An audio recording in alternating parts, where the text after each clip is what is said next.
Yes, Yes, sir. Yes, sir. Okay, so let's start our class. Documents जो मैंने share किए हैं PDF वगैरह, उनका मैं बता दूं आपको। वर्क पर एनर्जी और सर्कुलर मोशन की तो मैंने कर दिए हैं।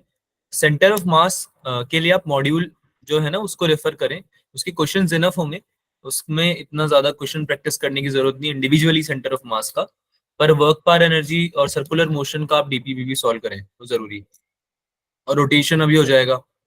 अच्छा, रोटेशन का भी मैं शेयर कर देता हूँ पहले से, क्योंकि है ना उसकी क्लास तुम्हारी सैटरडे को होने वाली है।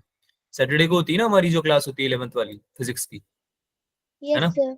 और संडे को तो एग्जाम ही है, तो Yes, sir. टाइम बहुत कम बचेगा, है ना। तो इतने कम टाइम में तुम कितना कर पाओगे, तो मैं एक काम करूंगा, तुमको रोटेशन का भी पहले ही शेयर कर दूंगा, है ना। तो अपने तरफ से थोड़ा बहुत ट्राई करना सॉल्व करने का। उसमें सोल्यूशंस भी होते हैं। आप लोगों ने 11th में थोड़ा तो पढ़ा है ना सबने, या बिल्कुल ही डब्बा गोल है? हम्म, थोड़ा बहुत आता है ना कि नहीं आता है? Yes, sir. Yes, sir. है ना, Yes, क्वेश्चन sir. अटेम्प्ट तो कर सकते हैं हम, है ना। सोल्यूशंस होंगे उसमें। वो जो डीपीपी वाली जो मैं तुम्हें पीडीएफ शेयर करूंगा ना, जो मैंने इसकी भी करी है, वर्क पर एनर्जी और सर्कुलर मोशन की, वो उसमें सोल्यूशंस भी हैं। तो आप लोग पहले क्वेश्चन अटेम्प्ट करो, फिर अगर नहीं आता है समझ में तो सोल्यूशन देखो, है ना। आ जाएगा समझ में, नहीं आता है तो फिर मैं हुई, ठीक है, क्लास में हम डिस्कस करेंगे इसी क्वेश्चन को। तो 11th का अच्छे से प्रिपेयर करके जाना।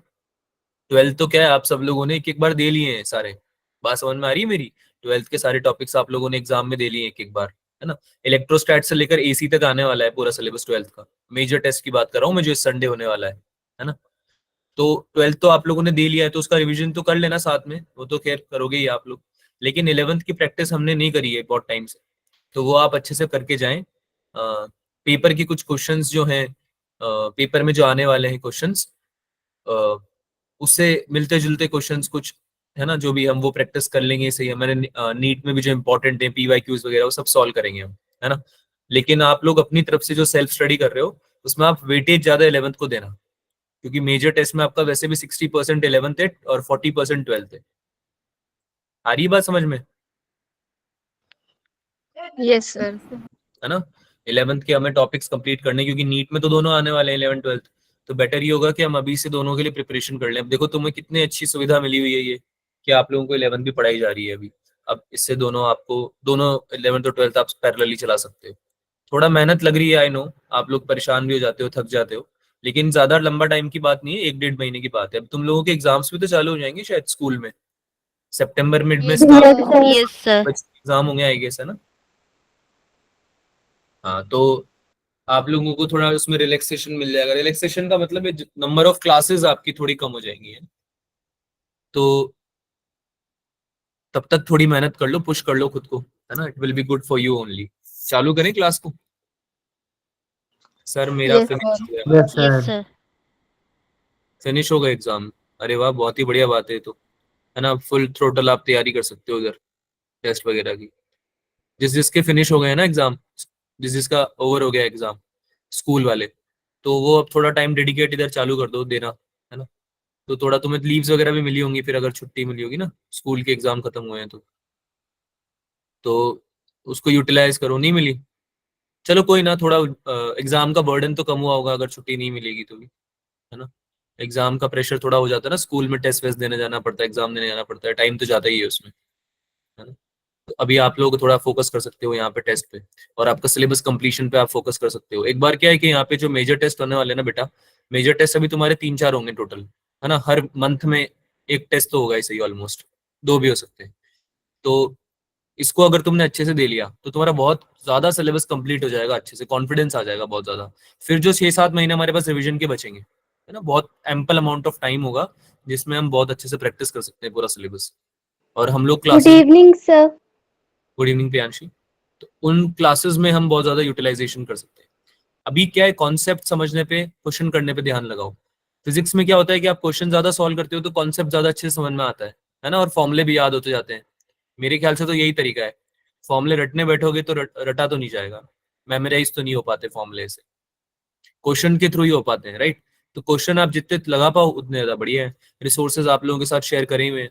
देखो तुम लोग है ना, एक बात समझ लो बहुत अच्छे से, ये मैं हर क्लास में थोड़ा बहुत समझाता हूँ आप लोगों को, क्योंकि इसका रीजन है, आप लोग की जो सेल्फ स्टडी है ना, वो 80% मैटर करेगी, 20% ये मैटर करेगा कि आप कहीं भी कैसे पढ़ रहे हो, जो क्लासेस आपने ली हैं। अब ये क्लासेस 20% इंपॉर्टेंट है, इसका मतलब ये नहीं है कि वो जरूरी नहीं है, क्योंकि 20% पहला आता है, ये फर्स्ट टास्क है। सेकंड टास्क ये है, जब आप फर्स्ट टास्क कर लेते हो तो ये आप सेकंड टास्क पे जा पाते हो। कंडीशंस होती है ना हर चीज की, जैसे हम प्रिंसिपल्स पढ़ते हैं, थ्योरी पढ़ते हैं, है ना, रूल पढ़ते हैं किसी चीज के, तो कंडीशंस होती हैं उसकी, है ना। जैसे लॉ ऑफ रिफ्लेक्शंस हमने पढ़े थे, लॉ ऑफ रिफ्लेक्शंस पढ़े थे, तो आप पहला लॉ सेटिस्फाई करोगे, पहला रूल सेटिस्फाई करोगे, तभी सेकंड पे जा पाओ। तो क्लासेस सारी लगानी है। आने वाले टाइम पे ऐसा लगेगा तुम्हें कि क्लासेस छोड़ देते हैं, अभी भी कुछ बच्चे कम आ रहे हैं या बीच में चले जाते हैं, तो मैं उनको समझाना चाह रहा हूँ कि केवल क्लास में बैठने से मतलब ध्यान लगाने से, ऑब्वियसली केवल क्लास अटेंड करने से आप लोगों का काफी पोर्शन कवर हो जाएगा। वो तुम्हें समझ में आएगा नहीं अभी, लेकिन मैं आपको बता रहा हूँ कैसा होता है। फिर जब आप क्वेश्चन प्रैक्टिस करोगे खुद से, तो आपकी मेहनत थोड़ी कम हो जाती है ना। लेकिन जो तुम्हारी सेल्फ स्टडी है वो बहुत ज्यादा इंपॉर्टेंट है, बहुत ही ज्यादा इंपॉर्टेंट। अगर कोई ऐसा सोच रहा हो कि क्लास में तुमने कुछ क्वेश्चन सॉल्व कर लिए, साथ में पढ़ाई कर ली और काम चल जाएगा, नहीं चलेगा। आपका मेजर जो काम है वो घर पे है। घर पे मतलब क्लासेस के बाद में है ना। तो खुद की थोड़ी एनर्जी बचाया करो, हेल्थ वेल्थ का ध्यान रखो और क्वेश्चन सॉल्व करो बहुत सारे। देखो यार, मेरा तो हमेशा स्टार्टिंग से एम यही था और लास्ट तक यही रहेगा कि तुम्हें नीट क्लियर कराना है, तुम्हारे बोर्ड में अच्छे मार्क्स दिलाने, है ना। मेरा तो ये टारगेट रहेगा स्टार्ट लास्ट तक। आई होप आप लोग का भी ये टारगेट रहे। जिन बच्चों का है ये टारगेट और लास्ट तक रहेगा, उनका रिजल्ट भी अच्छा आएगा, मेरे को पूरी उम्मीद है। ठीक है, चलो भाई स्टार्ट करते हैं क्लास को आज की। तो लास्ट टाइम हमने एपेरेंट डेप्थ पढ़ ली थी बच्चों, है ना। एपेरेंट डेप्थ एंड शिफ्ट कैसे निकालते हैं वो पढ़ लिया था हमने, राइट। सबमर्ज ऑब्जेक्ट का, Yes, sir. है ना। कैसे हम लोग देखते हैं एक मीडियम से दूसरे मीडियम में, तो रिफ्रेक्टिव इंडेक्स में जो डिफरेंस होता है उसकी वजह से लाइट रे क्या हो जाती है, बेंड हो जाती है ना। तो जो एक्चुअल डेप्थ होती है हमारी उतनी नहीं दिखती है हमें। हमें क्या दिखती है, अपेरेंट डेप्थ, है ना। तो अगर आपसे क्वेश्चन भी पूछा जाएगा फाइनल इमेज का, आपसे क्वेश्चन अगर आता है, एक क्वेश्चन किया था ना हमने फाइनल इमेज निकालने का, अरे याद आ रहा है क्या, जिसमें कॉनकेव मिरर ऐसे नीचे की तरफ रखा हुआ था, Yes, sir. है ना, पैरेलल रेज आ रही थी। Yes, sir. ठीक है, तो जो आपकी फाइनल इमेज बनेगी ना बच्चा, वो हमेशा याद रखना अपेरेंट डेप्थ वाली होती है। बात समझ में आ रही है। और रे डायग्राम बनाना बहुत इजी है, क्योंकि तुम्हें क्या करना है, बस रेयर और डेंसर मीडियम का ध्यान देना है। अगर आपका रेयर मीडियम है जहां से लाइट आ रही है, डेंसर मीडियम में, तो आपको पता है कि वो नॉर्मल की तरफ ही जाती है ना, टुवर्ड्स द नॉर्मल शिफ्ट होती है। तो यानी कि जो आपका ट्रेस जाएगा वो ऊपर की तरफ जाएगा कहीं पे, है ना, जब उसको प्रोजेक्ट बैक करोगे आप। ऐसे जब डेंसर से रेयर जाओगे तो अवे फ्रॉम द नॉर्मल जाती है ना। ये सब बातें आपको बड़ी हेल्प करने वाली है। ठीक है, ये कुछ कॉन्सेप्ट अगर आप याद रखोगे तो आप लोगों का क्या है कि क्वेश्चन में अटेम्प्ट करने का, अप्रोच करने का जो है वो बढ़ जाएगा, प्रोबेबिलिटी बढ़ जाएगी, अप्रोच करने की मतलब एफिशिएंसी बढ़ जाएगी आपकी, है ना, कि आप अच्छे से क्वेश्चन को अप्रोच कर पाओगे। फिर आप एक बार फिजिक्स में अप्रोच हो जाता है तो फिर तो सॉल्व हो ही जाता है, फॉर्मूला याद होता है ना। फॉर्मूले हमने इसमें पढ़ लिए थे, D dash equals to D upon N relative. N relative मतलब कि रिफ्लेक्टिव इंडेक्स जो है वो रिलेटिव रिफ्लेक्टिव इंडेक्स लेनी है हमको, एब्सोल्यूट नहीं लेनी है ना। जिन दो मीडियम में लाइट ट्रैवल कर रही है उसके अकॉर्डिंगली आप रिफ्लेक्टिव इंडेक्स ले लोगे। और डी डिस्टेंस जो होती है आपकी वो एक्चुअल डेप्थ होती है। अपेरेंट डेप्थ निकालने का फॉर्मूला है ये। अब कई बार क्वेश्चन स्पीड पे भी आ जाते हैं ना, कोई ऑब्जेक्ट है वो मूव कर रहा है ना, सपोज करो पानी में कोई मछली तैर रही है ना, फिश मूव कर रही है। अब उस फिश का आपको स्पीड पूछ लेंगे कि बाहर जो इंसान खड़ा है, तुम और बाहर खड़े हुए हो, है ना, रेयर मीडियम में खड़े हो मान लो, और पानी में कोई मछली तैर रही है, तो तुमसे क्वेश्चन क्या पूछ लिया जाएगा कि भाई उसकी अपेरेंट स्पीड बताइए आप, जो मछली है उसकी वेलोसिटी बताइए आप जो अपेरेंट आएगी। तो हमको क्या याद ध्यान रखना है, पहली बात तो कि जो इमेज है उसकी परपेंडिकुलर वाली वेलोसिटी लेनी है ना, ऑब्जेक्ट की भी और इमेज की भी। ये बताया था मैंने लास्ट क्लास में ना, परपेंडिकुलर वाली वेलोसिटी लेनी है इंटरफेस से। इंटरफेस समझते हो ना सब लोग, क्या होता है, जहां पे दो मीडियम मिलते हैं, है ना, इस चीज को हम क्या बोलते हैं, इंटरफेस। तो इंटरफेस से परपेंडिकुलर वाली वेलोसिटी लेनी है हमें, या फिर यानी कि कंपोनेंट जो है वेलोसिटी का वो परपेंडिकुलर वाला आप लेने वाले हो, है ना। और फॉर्मूला सेम रहेगा, v अपॉन एन रिलेटिव, यानी एक्चुअल वेलोसिटी या फिर वेलोसिटी ऑफ ऑब्जेक्ट, है ना, perpendicular to the interface obviously, and divided by relative refractive index, ठीक है। तो स्नेल्स लॉ से बाकी तो आप निकाल ही लोगे, एंगल वगैरह तो निकाल लोगे आप। स्नेल्स लॉ बहुत इंपॉर्टेंट चीज है ना, इसको हमेशा याद रखना है। क्या होता है भाई Snell's law? n1 sin i, बोलो। N2 sin R. n1 sin i equals to n2 sin r, पता है ना सबको ये? N2 sin R. Yes, sir. Sir. है ना, स्नेल्स लॉ को याद रखना है। स्नेल्स लॉ बड़ा काम का चीज है ना, काफी क्वेश्चन में हेल्प करेगा ये। ठीक है यार, फॉर्मूला हमने शिफ्ट का समझ ही लिया था। शिफ्ट, अपेरेंट डेप्थ और शिफ्ट में डिफरेंस तो समझ में आता है ना सबको? अरे ये फॉर्मूला बड़ा इंपॉर्टेंट है। फॉर्मूला जो है शिफ्ट का, वो अपेरेंट डेप्थ का फॉर्मूला नहीं है। कुछ बच्चे कंफ्यूज हो जाएंगे कि सर ये अपेरेंट डेप्थ इससे निकालते हैं। अपेरेंट डेप्थ नहीं है ये शिफ्ट है। शिफ्ट क्या होता है बच्चों, बताओ भाई?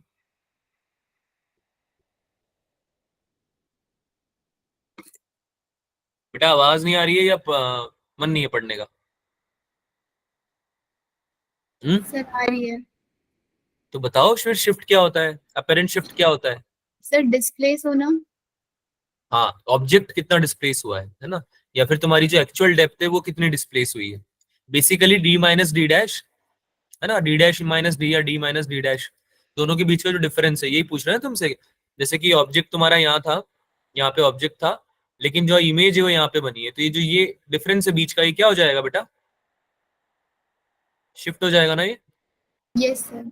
है ना। तो ये फॉर्मूला याद रखेंगे हम, D into one minus one upon N relative. कई बार ये होगा कि एब्सोल्यूट भी दे दी जाएगी आपको इसकी जगह, तो ये फॉर्मूला ऐसा बन जाता है, D into one minus one upon mu, है ना।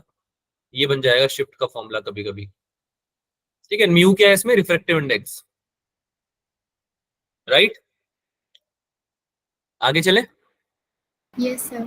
चलो यार, Yes, एक sir. ग्लास लैब तुमने पढ़ लिया है, तो ग्लास लैब पे क्वेश्चन करके बता दो मुझे। मुझे पता है आप लोगों को फॉर्मूला याद है इसका, और आप लोगों को आता भी है ग्लास लैब के ऊपर क्वेश्चन करना, हमने प्रैक्टिस किया हुआ है। करो इसको, सॉल्व करो। एक रे ऑफ लाइट है जो कि इंसिडेंट हो रही है on one face of transparent slab, मतलब स्लैब के ऊपर इंसिडेंट हो रही है। स्लैब की थिकनेस दे रखी है, टी दे रखा है 15, एंगल ऑफ इंसिडेंस दे रखा है, आई दे रखा है।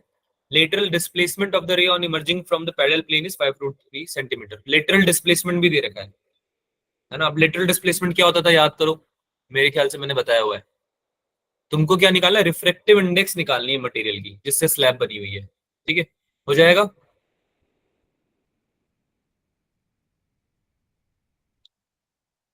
करिए इसको, सॉल्व करिए, आपके पास 1 मिनट है इसके लिए।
अच्छा क्वेश्चन है ये, सॉल्व करो इसको बेटा, बैठना नहीं है। फॉर्मूला तो याद है ना सबको, या भूल गए हम लोग? हैंड रेज करो, किसको फॉर्मूला याद है ये ग्लास लैब वाला? Raise your hand. दो ही बच्चों को याद है बस, 34 बच्चों में मात्र 3-4 बच्चों को फॉर्मूला याद है, ऐसा है क्या? तो बहुत ही चिंता वाली बात है यार, तुम तो फिर अपने नोट्स रिवाइज नहीं कर पा रहे हो मतलब लाइफ में। क्या होता है formula Ayush?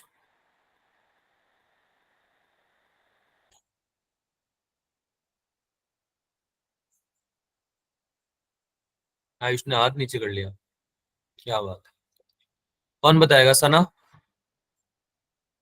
Sir, x equal to t sin I minus r over cos r. और एक्स क्या होता है? एक्स क्या चीज है बेटा? फॉर्मूला याद थोड़ी करना है केवल, ये तो रटना हो गया ना, हमें पता होना चाहिए ना फॉर्मूला है किस चीज का। मुस्कान, Yes, sir. क्या होता है फॉर्मूला?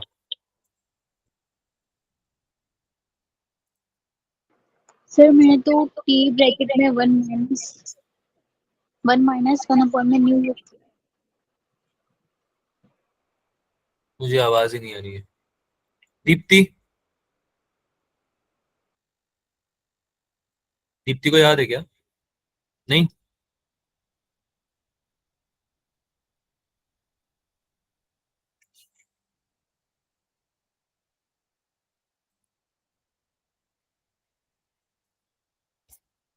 बेटा अगर फॉर्मूला नहीं याद तो लिख दो, डिस्कस लिख दो, फिर अब क्या करूं मैं तुम्हारा यार?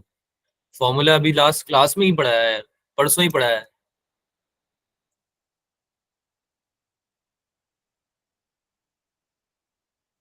करूंगा डिस्कस तो करूंगा, पर ये अच्छी बात नहीं है बिल्कुल भी। मुझे उम्मीद थी कि आप लोग कम से कम फॉर्मूला तो बताओगे, फॉर्मूले को एटलीस्ट अप्लाई करना करोगे तो सही। एटलीस्ट इतना तो आपको करना चाहिए। आगे क्वेश्चन नहीं आता है तो वहां मैं हेल्प करूंगा आप लोगों की। पर आप लोग अगर फॉर्मूला याद नहीं रखोगे तो फिर उसमें, ये तो फॉर्मूला बेस्ड क्वेश्चन है कम्प्लीटली। अब ऐसे क्वेश्चंस में मैं तुम्हारी हेल्प नहीं कर सकता हूँ अगर आपको फॉर्मूला भी नहीं पता है, तो ये तो गलत बात है। क्योंकि हाँ, उसमें डी क्या होता है Komal? What is D? Sir lateral shift. हाँ, लेटरल शिफ्ट, लेटरल डिस्प्लेसमेंट, या केवल शिफ्ट, कुछ भी बोल लो। अरे यार, जो तुम्हारी ग्लास लैब होती थी, इसमें तुम जब लाइट इंसिडेंट करते थे तो इस लाइट का रिफ्रैक्शन होता था, राइट? और फिर से ये क्या हो जाती थी? रिफ्रैक्ट हो जाती थी, है ना? तो ये जो यस तुम्हारा सर। आगे इंसिडेंट रे को तुम आगे भेजते ऐसे, और ये इमरजेंट रे पैरेलल हो जाती है इसके, तो ये जो यहाँ से यहाँ तक का डिस्प्लेसमेंट हुआ है, ये शिफ्ट हुआ है, इसको ही तो बोलते हैं डी। भूल गए क्या ये चीज? अरे याद आ रही नहीं आ रही अभी? यस सर, आ रही है। कैसे निकालते हैं इसको? D equals to T sine of I minus R. Trigonometry से निकालना सिखाया था ये भी, ऐसा नहीं है कि जबरदस्ती फॉर्मूला आपको पढ़ा दिया था। काफी सारे फॉर्मूले तो ऑप्टिक्स में हम लोग डिराइव भी नहीं करते हैं क्योंकि जरूरत नहीं है हमें, लेकिन ये वाला तो मैंने आपको डिराइव भी करा था। फिर ये आपको याद क्यों नहीं है बेटा? अभी कर पाओगे क्या, या फिर मैं सॉल्व करके दिखाऊं? बेटा जल्दी से बताओ, डिस्कस करना है या फिर अभी तुम अटेम्प्ट करोगे इसको? Sir attempt.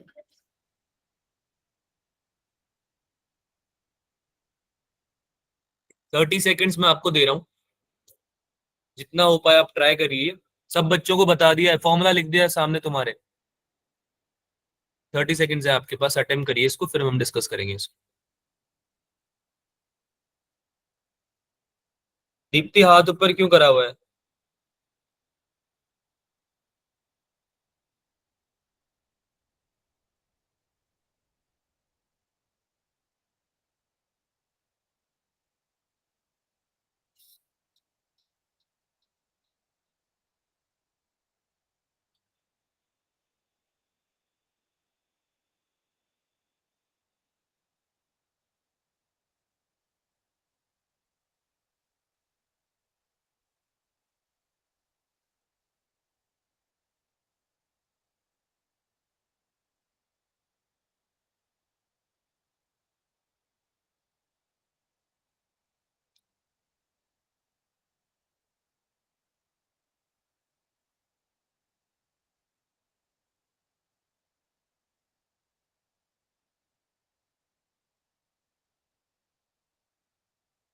चलो डिस्कस करते हैं। I think enough time is been given, है ना? देखो इधर देखो सब लोग। तो भाई आपको यहाँ पे क्या दिया हुआ है? C option. देखते हैं क्या आंसर आ रहा है। डी इक्वल्स टू कितना है बच्चों? लेटरल डिस्प्लेसमेंट की वैल्यू कितनी दी हुई है? जल्दी जल्दी अनम्यूट करके 5√3। 5√3। 5√3। आई ओह 60 degree. आर दिया हुआ है क्या? नहीं दिया हुआ No, है sir. नो ना? और सर। क्या दिया हुआ है? टी दिया हुआ है No. Yes sir, Yes, 15 sir. Centimetre. 3 centimetre. Yes, sir. Put करो values. Yes. T equals to क्या है? 5 root 3 equals to 15 sine 60 minus R upon cos R, right? अब इसको सॉल्व कैसे करेंगे? ऑब्वियसली आर पता है नहीं हमें, तो हम अज्यूम तो करेंगे नहीं कि आर क्या हो सकता है ना? अपनी मर्जी से तुम लगा के मत आ जाना कि सर हमारी मर्जी हुई, हमने लिख दिया आर 15 डिग्री, क्योंकि हमें साइन 45 की वैल्यू पता थी, है ना? या फिर हमने साइन 30 डिग्री लिख लिया, आर 30 डिग्री ले लिया सर, है ना? ऐसे थोड़ी करेंगे हम, हमें पता ही नहीं यार। तो हमें ये फॉर्मूला लगाना पड़ेगा किसका? Sine of A minus B का। क्या आपको सबको दिख रहा है? Yes, sir. Yes sir. Sine of A minus B कितना होता है? Sine A cos B minus cos A sine B. अब ये फॉर्मूला याद होना चाहिए तुम्हें, पर अब नहीं याद है तो फिर अभी देख लो, ठीक है? कितना हो जाएगा ये? 5 रूट 3 अपॉन में 15 इक्वल्स टू साइन, बोलो भाई, नहीं बोलोगे मैं लिखूं? Sine 60 into Yes. R minus cos 60 into sine R. ठीक है यहाँ तक? अरे यहाँ तक ठीक है? Yes, sir. Yes sir. है ना? नीचे क्या आएगा? कॉस आर, इसको मत भूलना, है ना? कॉस आर भी तो है नीचे, ये देखो ना। अब कॉस आर से देखो, एक बार ये कॉस आर कट जाएगा, है ना? और बाकी साइन 60 और कॉस 60 की वैल्यू तो पता ही है तुम्हें, कितनी होती है भाई? Sin 61/2. ठीक है, ये 5 से 15 कट गया, कितने टाइम्स? 3 टाइम्स, तो रूट 3 से 3 कट गया, है ना? Yes, sir. हाँ या ना? Yes, sir. Yes. ओके, तो आगे सॉल्व करते हैं इसको। ये बचा नीचे क्या? रूट 3 से 3 कटेगा, रूट 3 टाइम्स, तो इधर बच जाएगा 1 बाय रूट 3, राइट? है ना? Yes, इधर sir. कॉस आर से कॉस आर कट गया, तो ये क्या बचा? साइन 60। वैल्यू बताओ साइन 60 की जल्दी से। 1/2. 1 by 2. 1 by sign 2. 60 की वैल्यू 1/2 होती है रूट 3/2। बेटा। ये अब Sorry, ये sir. चीज, Root 3 by 2.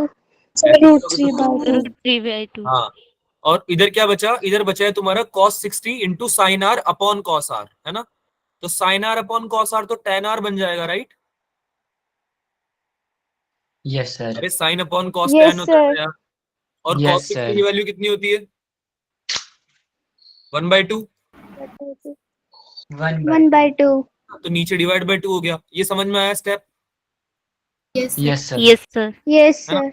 1/2 कॉमन होके ऊपर चला जाएगा, तो क्या बन जाएगा ये? बताओ भाई। 1/2 कॉमन हो गया ना इधर को, एलसीएम ले लिया ना तुमने, डिवाइडेड बाय, मतलब एलसीएम ले लिया ना नीचे 2 का, ठीक है? Yes, तो sir. क्या बना? ये 2 उधर चला गया, और ये क्या बन गया? Root 3 minus 10 10R. आर, ठीक है? अब रूट 3 माइनस 10 आर बचा है, तो हम 10 आर को इधर ले लेते हैं, या फिर रूट 3 को इधर ले जाते हैं, ठीक है? इसको सॉल्व करेंगे हम, तो हमारा टेन थीटा की जो वैल्यू आएगी, टेन थीटा नहीं, सॉरी 10 आर है, वो क्या आएगी भाई? करो सॉल्व करो इसको, बताओ कितना आ रहा है?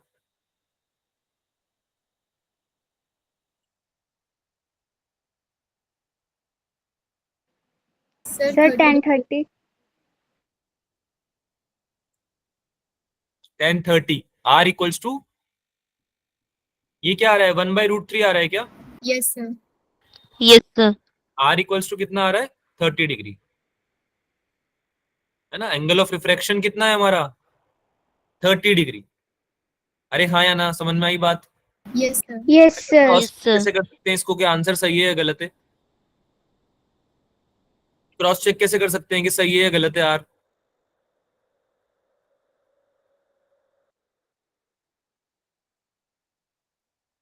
प्रियांशी, सर साइन 60 में से -r लिखा है तो उधर पुट कर देते हैं, फिर चेक हो जाएगा। नहीं, ये थोड़ी स्मार्ट तरीका हुआ। मतलब कर सकते हो, ये गलत नहीं है तरीका, पर सही स्मार्ट तरीका थोड़ी हुआ। और कोई बताना चाहेगा? जल्दी बताओ बेटा, इसी क्वेश्चन में ही क्लास निकाल दोगे क्या तुम लोग? Sir sine a minus b वाला। अरे यार, तुम्हारी जो लाइट रे है वो इंसिडेंट हो रही है रेयरर मीडियम से डेंसर मीडियम में, हाँ या ना? Yes, sir. तो incident Yes, angle sir. 60 degree है, तो तुम्हारा रिफ्रैक्टिव जो एंगल ऑफ रिफ्रैक्शन है वो इंसिडेंट एंगल से तो कम ही आना चाहिए ना, टुवर्ड्स द नॉर्मल बेंड होगी ग्लास स्लैब में। तो यस सर। Yes. आई Yes, बात sir. समझ में क्या बोला मैंने? जब रेयरर से डेंसर जाते हो तो लाइट कहाँ बैंड होती है? Towards the normal, normal. है ना? तो एंगल ऑफ रिफ्रैक्शन छोटा होना चाहिए ना एंगल ऑफ इंसिडेंस से। Yes sir. छोटा आ रहा है, 30 डिग्री छोटा होता है 60 से, है ना? Yes. तो क्या हो गया, हमारा क्रॉस चेक हो गया, सही है। ठीक है, चलो आई निकल गया, आर निकल गया। अब निकालना तो म्यू था, रिफ्रैक्टिव इंडेक्स निकालना था। रिफ्रैक्टिव इंडेक्स म्यू होता है। अब म्यू कैसे निकालूं बताओ, किसी को आ रहा है समझ में? T1 minus 1 upon mu. या तो हम शिफ्ट वाला फॉर्मूला लगा दें, या फिर हमारे को एक फॉर्मूला तो हमें बचपन से आता है ना? कौन सा?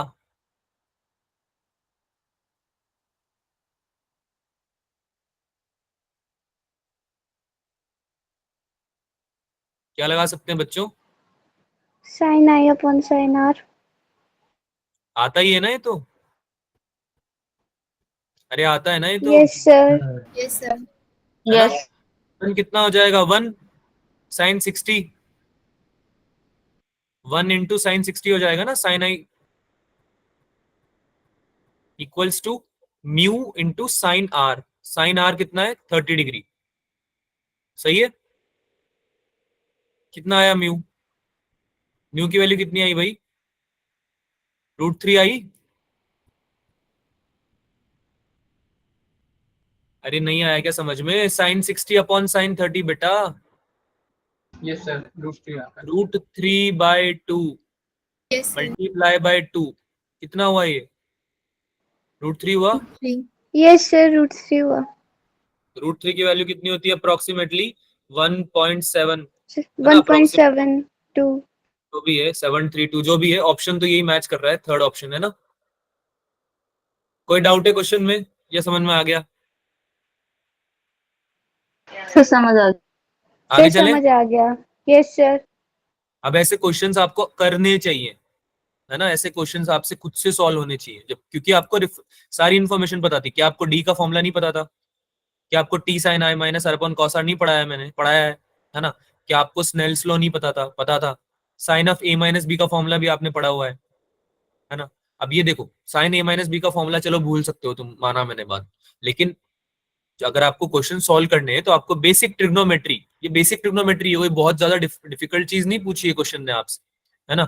वेक्टर हो गया, ट्रिग्नोमेट्री हो गई, कब कितनी बार मैं सेम चीज बोलता रहता हूँ, बेसिक मैथमेटिक्स पढ़ लो, फिजिक्स बहुत इजी हो जाएगी, पर तुम पढ़ते ही नहीं हो।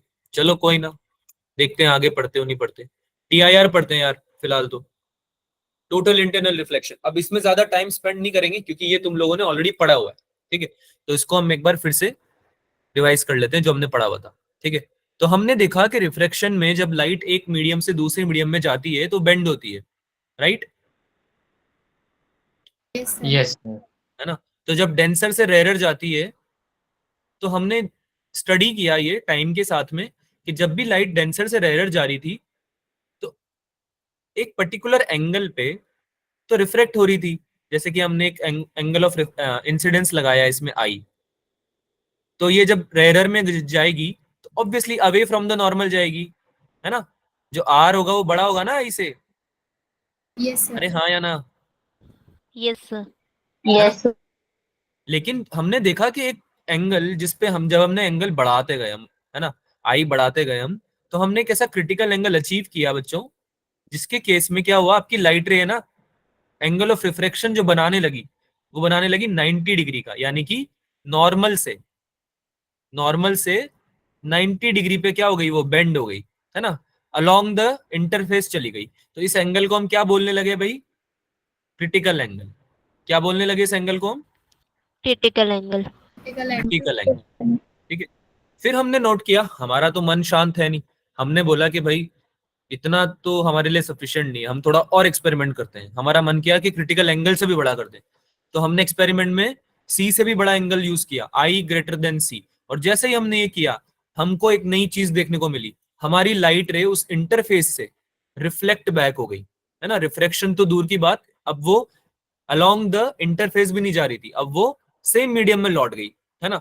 तो इसी को हम क्या बोलते हैं बच्चों? Total internal reflection. क्या बोलते हैं इसको? Total internal Total reflection. internal reflection. Total internal reflection, है ना। नाम भी तो यही होता है, टोटल इंटरनल रिफ्लेक्शन, यानी टोटल जो है अंदर, इंटरनल यानी अंदर सेम ही मीडियम में रिफ्लेक्ट हो गया, है ना। और ऐसा कब होता है? जब आपका इंसिडेंट एंगल क्रिटिकल एंगल से क्या होना चाहिए? बड़ा होना चाहिए, है ना। Greater. और आप, हाँ, ग्रेटर होना चाहिए। और इंटरफेस आपका किसकी तरह एक्ट करेगा? एक रिफ्लेक्टिंग मिरर की तरह एक्ट करेगा, क्योंकि मिरर में क्या होता है? रिफ्लेक्शन होता है ना। तो एक परफेक्टली रिफ्लेक्टिंग मिरर की तरह आपका एक्ट करेगा इंटरफेस। यानी कि अगर पानी और हवा भी है और आपने सी से बड़ा एंगल थ्रो कर दिया पानी से लाइट रे का, तो जब वो निकलेगा ना एयर में, तो एयर में जाएगा ही नहीं, वो पानी में लौट जाएगी लाइट रे, है ना। क्योंकि जो तुम्हारा इंटरफेस है पानी और एयर का, वो एक मिरर की तरह एक्ट करने लगेगा, है ना। तो इसी फिनोमेना को हम क्या बोलते हैं? टोटल इंटरनल रिफ्लेक्शन, ठीक है। इस पे कुछ क्वेश्चंस होते हैं, वो हम करते हैं सॉल्व। सबसे पहले तो हम इसमें क्रिटिकल एंगल का फॉर्मूला याद रखेंगे कि क्रिटिकल एंगल कैसे निकालते हैं, ठीक है। क्रिटिकल एंगल निकालने का तरीका होता है साइन इनवर्स, इसको नोट कर लेना, बहुत इंपॉर्टेंट फॉर्मूला है, ये आपने 10th में भी पढ़ा हुआ था। Sine inverse N are upon N D. अब इसमें एन आर क्या है बच्चों?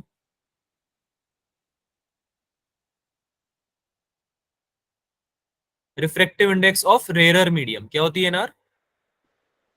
Refractive index of rare medium. और एन डी क्या है इसमें? Refractive index of denser medium. हाँ, ठीक है, ठीक है। ये दोनों चीजें तो हमें समझ में आ गई, फॉर्मूला हमें याद, हमने कर ही लेंगे हम, sine inverse N are upon N D, है ना। इसको अगर तुम्हें समझना भी है ना, तो ये तुम्हारा स्नेल्स लॉ से आ जाता है, ठीक है। आप अज्यूम करके जब चलते हो स्नेल्स लॉ को, मतलब स्नेल्स लॉ को अगर आप यूज करोगे तो आपका आ जाएगा ये, ठीक है। कैसे आएगा भाई? अगर हमने इंसिडेंट एंगल क्रिटिकल एंगल के बराबर डाल दिया, तो n1 यानी कि एन आर साइन कितना c equals to N D sine, क्या आएगा बताओ? सॉरी, एन डी से हम डाल रहे हैं ना, डेंसर मीडियम से हम हमारी रे को डाल रहे हैं, तो एन डी इंटू साइन सी आएगा, और एन आर इंटू साइन क्या हो जाएगा भाई? अरे आर क्या हो जाएगा? आर की वैल्यू क्या है? 90 डिग्री है ना बच्चों, भूल गए क्या? अभी थोड़ी देर पहले तो पढ़ाया यार। देखो, क्रिटिकल एंगल पे जब इंसिडेंट करोगे, जब तुम्हारा आई क्या हो जाएगा? सी के बराबर, तो तुम्हारा आर क्या हो जाएगा? 90 डिग्री हो जाएगा। अरे बात समझ में आ रही है क्या बोल रहा हूँ? Yes. है ना। तो स्नेल्स लॉ जब लगाया हमने कि हमारा डेंसर मीडियम का रिफ्लेक्टिव इंडेक्स, क्यों लिख रहा हूं मैं एनडी? क्योंकि हम लाइट रे जो थ्रो कर रहे हैं, इंसिडेंट कर रहे हैं, वो डेंसर मीडियम से कर रहे हैं। बात समझ में आ रही है? और रिफ्रेक्शन कहाँ हो रहा है? रेयरर मीडियम में, है ना। तो हमने लिखा ND into sine C equals to N R into sine 90। Sine 90 की वैल्यू कितनी होती है? 1 1। Yes sir. 1. Sine C equals to क्या बन गया? N are upon N D, है ना। और सी की वैल्यू क्या आ गई भाई? Sine inverse N are upon NR upon ND. N D. तो यहां से डिराइव हुआ है फॉर्मूला, ठीक है। अरे बात समझ में आई? Yes Yes. सर। Yes. अब इसकी कंडीशंस बड़ी Yes, sir. इंपॉर्टेंट। कंडीशंस क्या बोलती है इसकी? Light is incident on the interface from denser medium, यानी कि तुम्हें डेंसर से रेयरर जाना है। टीआईआर में सबसे इंपॉर्टेंट बात है कि आपको डेंसर से रेयरर मीडियम पे जाना है। बात समझ में आ रही है? Yes, sir. जब आप डेंसर से Yes, रेयरर sir. जाते हो, तो ही तो आपकी लाइट रे अवे फ्रॉम द नॉर्मल जाती है, हाँ या ना? Yes, sir. Yes, Yes, sir. sir. है ना। अवे फ्रॉम द नॉर्मल जाएगी, तो जैसे जैसे लाइट रे आप इंसिडेंट एंगल बढ़ाने लगोगे, आपकी लाइट रे नीचे जाने लगेगी। जब एक क्रिटिकल एंगल आ जाएगा, तो आपकी लाइट रे क्या हो जाएगी? अलोंग द इंटरफेस हो जाएगी ना, परपेंडिकुलर टू नॉर्मल हो जाएगी। और फिर उसके बाद में टोटल इंटरनल रिफ्लेक्शन हो सकता है। लेकिन अगर तुमने उल्टा कर दिया, रेयरर से डेंसर तुम चले गए, अगर तुम रेयरर से डेंसर चले गए, तो ये तो तुम्हारी नॉर्मल की तरफ जाएगी क्या बच्चों? Yes, sir. Yes, sir. Yes, तुम sir. कितना एंगल बढ़ा लो तो नॉर्मल की तरफ जाती जाएगी। तो क्या इसमें इंटरनल रिफ्लेक्शन पॉसिबल है क्या? ये पॉसिबल हो पाएगा क्या? No, sir. नहीं पॉसिबल हो पाएगा ना, लाइट No, से sir. तो दूर जाते जा रहे हो, रिफ्लेक्शन से तो तुम दूर जाते जा रहे हो, नॉर्मल के पास जाते जा रहे हो तुम तो, जबकि तुमको नॉर्मल से दूर जाना है ना। तो केवल कौन सा केस पॉसिबल है? जब आप डेंसर से रेयर जा रहे हो, डेंसर से कहाँ जा रहे हो? Rare. ये बात समझ में आई सबको? Yes, sir. Yes, sir. है ना सर रिपीट कर दो। बेटा? जब हम डेंसर से रेयर जाते हैं तो हम नॉर्मल से दूर जाती है हमारी लाइट रे, है ना। जब डेंसर से रेयर जाते हैं तो देखो दूर जा रही है ना लाइट रे तुम्हारी, यस सर। है ना। तो दूर जाती जाएगी ये, अभी यहाँ पे आई है, फिर ये नीचे चली जाएगी तो ये पैरेलल हो जाएगी, है ना। फिर और थोड़ा एंगल बढ़ाओगे तो ये नीचे ही चली जाएगी, तो ये रिफ्लेक्शन हो जाएगा ना, सेम मीडियम में लौट गई, bouncing back in the same medium, है ना। Yes sir. ऐसा तभी हो पाया जब हम डेंसर से रेयर जा रहे हैं। अगर हमने उल्टा कर दिया होता, रेयर से डेंसर जा रहे होते, तो आपकी लाइट रे जो इंसिडेंट होती वो नॉर्मल की तरफ जाने लगती रिफ्रेक्शन के बाद में, जबकि हमें तो सेम मीडियम में लौटानी थी। तो जब जैसे जैसे तुम एंगल बढ़ाओगे, जैसे जैसे तुम एंगल बढ़ाओगे रेयर से डेंसर में, वो तो तुम्हारी नॉर्मल की तरफ ही जा रही है ना। बात समझ में आ रही है? Yes, sir. जबकि तुम्हें तो सेम मीडियम में लौटानी थी, वो तो पॉसिबल हो ही नहीं पाएगा रेयर से डेंसर में जाने की वजह से, क्योंकि जब भी रेयर से डेंसर में लाइट रे जाती है तो हमेशा टुवर्ड्स द, अरे कहाँ जाती है? रेयर से डेंसर में जाती है तो Towards the normal. नॉर्मल जाती है ना, टुवर्ड्स द नॉर्मल जाती है, अवे फ्रॉम द नॉर्मल नहीं जाती। अवे फ्रॉम द नॉर्मल जाओगे तभी तो तुम अंदर की तरफ जा पाओगे, रिफ्लेक्शन कर पाओगे, लेकिन ये तो उल्टा हो रहा है ना। तो रेयर से डेंसर में पॉसिबल नहीं है। बात समझ में आई? Yes Yes, sir. sir. Yes, sir. Second point को समझते हैं। सेकंड पॉइंट क्या बोल रहा है? सेकंड पॉइंट हमारा बोल रहा है angle of incident should be greater than the critical angle. ये हमने पढ़ लिया। क्रिटिकल एंगल पे, क्रिटिकल एंगल कौन सा होता है? वो एंगल जिसपे आपकी लाइट रे नॉर्मल से क्या हो जाए? परपेंडिकुलर हो जाए ना, 90 डिग्री हो जाए, है ना। सी कौन सा एंगल है? वो एंगल जिसपे आपका एंगल ऑफ रिफ्रैक्शन कितना हो जाता है? 90 डिग्री, है ना। तो हमारा आई जब ग्रेटर होगा, सी से बड़ा होगा, तभी तो हो पाएगा टी आई आर। बात समझ में आ रही है? Yes, sir. तो ये Yes, दूसरा sir. कंडीशन हो गया कि आपका आई बड़ा होना चाहिए। ठीक है, कूल, समझ में आई दोनों बातें? Yes, Yes, sir. Yes, है ना। sir. म्यू आर और म्यू डी Yes, sir. कर ही लिया। म्यू आर म्यू डी मतलब reflective index of rare medium and denser medium. आगे चलते हैं। अच्छा, एक और बात समझते हैं, सर्कल ऑफ इल्यूमिनेंस क्या होता है? सर्कल ऑफ इल्यूमिनेंस कुछ नहीं होता। सर्कल ऑफ इल्यूमिनेंस बेसिकली वो सर्कल है, एक इमेजिनरी सर्कल है, जिसमें से आपको केवल लाइट रे आती दिखेगी जब आप डेंसर से रेयर जाओगे। तो जब आप डेंसर से रेयर जाते होंगे बच्चों, तो हमने पढ़ा है कि टीआईआर होता है, राइट? अरे टीआईआर Yes, होता है sir. ना क्रिटिकल Yes, एंगल sir. के बाद से, है ना। यस तो जो सर। क्रिटिकल एंगल है उसके, जैसे कि मान लो ये क्रिटिकल एंगल था, तुम्हारी जो लाइट रे नंबर 2 थी, ये तुम्हारी क्रिटिकल एंगल बना रही थी। तो इसके पहले वाली जो लाइट रे है, जैसे कि ये 1 वाली जो लाइट रे है, ये क्या ये क्रिटिकल एंगल बना रही है क्या? No, sir. No, sir. क्या इसका नहीं, रिफ्लेक्शन sir. होगा? क्या इसका रिफ्लेक्शन होगा? No, sir. होगा। No, sir. अच्छा, इसका रिफ्लेक्शन होगा तो जो यहाँ पे ऑब्जर्वर है उसको लाइट रे आती दिखेगी ये, Yes, sir. है ना। Yes, sir. Yes sir. और सेम तरीके से जो लाइट रे इधर की तरफ आ रही होगी, इधर लेफ्ट साइड में भी तो जाएगी भाई। एक ही लाइट रे थोड़ी होती है एक सोर्स से ना, इन्फिनिट होती है ना लाइट रेस। तो इधर से भी तुम्हारा Yes, रिफ्लेक्शन होगा, यस सर। तो इधर से भी इस बंदे को आती दिखेगी ये, ठीक है। लेकिन जैसे ही तुम्हारा क्रिटिकल एंगल, ये वाला एंगल अचीव हो गया, क्या तुम्हारा रिफ्रैक्शन होगा क्या उसके बाद? नहीं नहीं सर, होगा नो ना। Sir. No, sir. R equals to 90 degree हो गया, ये लाइट रे तो पैरेलल हो जाएगी तुम्हारी इसके इंटरफेस के, है ना। तो ये जो बंदा यहाँ पे खड़ा हुआ है उसको दिखेगी क्या? ऑब्जर्वर को दिखेगी क्या? No sir. No, नहीं sir. दिखेगी। No, और sir. इससे भी तुमने एंगल बढ़ा दिया, इससे भी अगर तुमने ये एंगल बढ़ा दिया, तो ये तो क्या हो जाएगा भाई? टीआईआर हो जाएगा ना। जैसे Yes, यहाँ पे sir. लिखा हुआ है, इसका Yes, क्या हो गया? टीआईआर, ठीक है। तो टीआईआर वाली लाइट रे ऑब्जर्वर को कैसे दिख सकती है? वो तो रिफ्लेक्ट हो गई है अंदर ही। Yes, sir. आसान में आ रही है? Yes sir.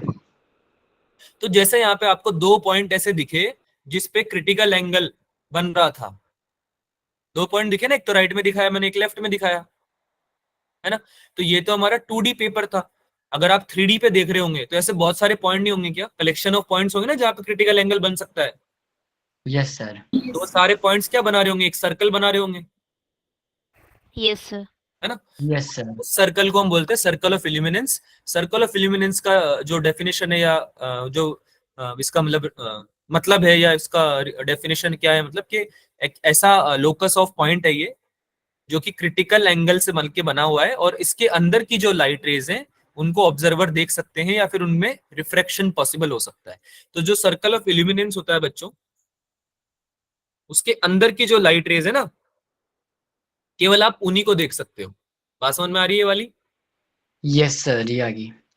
तो ये सर्कल ऑफ इल्यूमिनेंस बेसिकली ऐसे डिफाइन है कि जो ऑब्जेक्ट तुम्हारा अंदर रखा हुआ है, वो ऑब्जेक्ट तुम्हें ऐसा लगेगा कि वो बिल्कुल इस सर्कल से ही आ रहा है, वो इस सर्कल के बाहर यहां से नहीं दिखेगा, इस जगह से नहीं दिखेगा, इस जगह से भी नहीं दिखेगा। ऐसा लगेगा ही नहीं कि यहाँ पे से लाइट आ रही है कोई, है ना, क्योंकि लाइट यहाँ से रिफ्लेक्ट बैक कर जाती है। तो ये सर्कल वो होता है जहां से लाइट रे आ रही होती है ना, जहां से आपको लाइट रे दिखती है।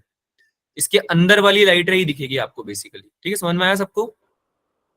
अच्छा, इसकी Yes, रेडियस sir. निकाल सकते हो क्या? Yes, sir. क्वेश्चन अगर आ गया तो ये रेडियस निकाल लोगे क्या इसकी सर्कल की? अरे रेडियस निकाल लोगे ना ट्रिग्नोमेट्री से, है Yes, sir. ना? Yes, sir. पाइथागोरस ट्रायंगल दिख रहा होगा सबको इसमें बनता हुआ। अरे पाइथागोरस Yes, sir. ट्रायंगल दिख रहा है ना सबको Yes, बनता हुआ, ये sir. सर्कल बन रहा है तो, Yes, है ना? sir. Yes, sir. तो मेरे ख्याल से निकाल लेंगे हम, इसमें एंगल भी बना सकते हैं ना, क्रिटिकल एंगल जैसे कि ये बन रहा है, तो ये 90 माइनस सी हो जाएगा ये वाला, है ना? Yes, तो sir. ये भी सी हो जाएगा, निकल जाएगा ना? चलो एक क्वेश्चन सॉल्व कर दो यार इस बात पे जल्दी से। एंगल ऑफ रिफ्रैक्शन निकालना है आपको मीडियम का। मीडियम का आपको रिफ्रैक्टिव इंडेक्स दे रखा है 2। If light is incident in vacuum, vacuum में कितनी लेते हैं रिफ्रैक्टिव इंडेक्स? 1. 1, 1. है ना, 1 लेते हैं। और क्या बोल रही है? Making angle equal to twice the critical angle, यानी कि आपका जो एंगल ऑफ रिफ्रैक्शन है, सॉरी एंगल ऑफ इंसिडेंट है, वो ट्वाइस द क्रिटिकल एंगल के बराबर है। ठीक है, कर दो, सॉल्व कर दो इसको जल्दी से।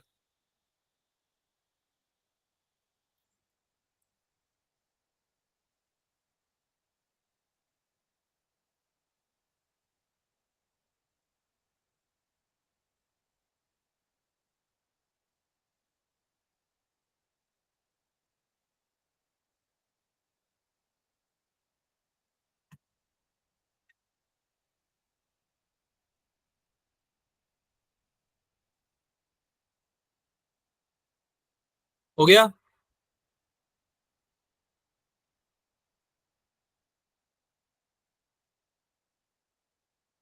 सबसे पहले तो आपको निकालना है सी कितना आने वाला है, क्रिटिकल एंगल निकालना पड़ेगा ना बेटा। Yes, sir.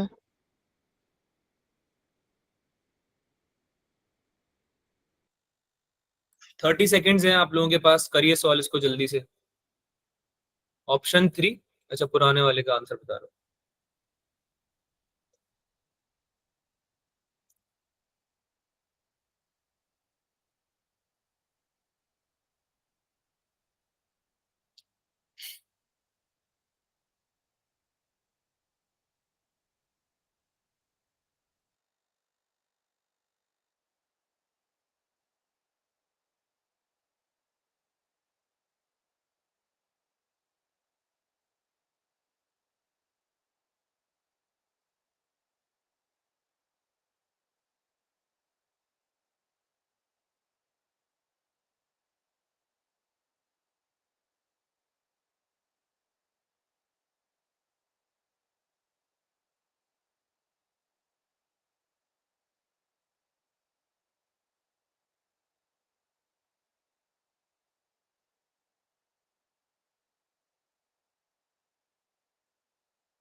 Sir, sin inverse root 3/4. कितना आ रहा है? Sin inverse root 3/4. कैसे निकाला? सर साइन आईसी निकाल के, मतलब आईसी निकाला एनआर अपॉन में एनडी, तो वो आया 30 डिग्री एंड ट्वाइस है critical angle, incident angle critical angle से, तो वो साइन 60 हो गया। फिर स्नेल्स लॉ लगा के आर निकाला। Very good. TIR हो रहा है इसमें?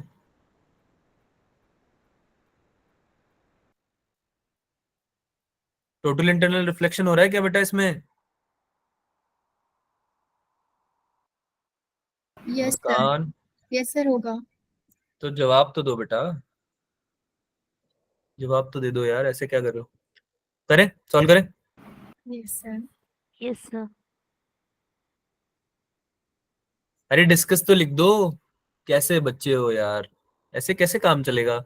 ना तो तुम सॉल्व करते हो ना तुम डिस्कस लिखते हो।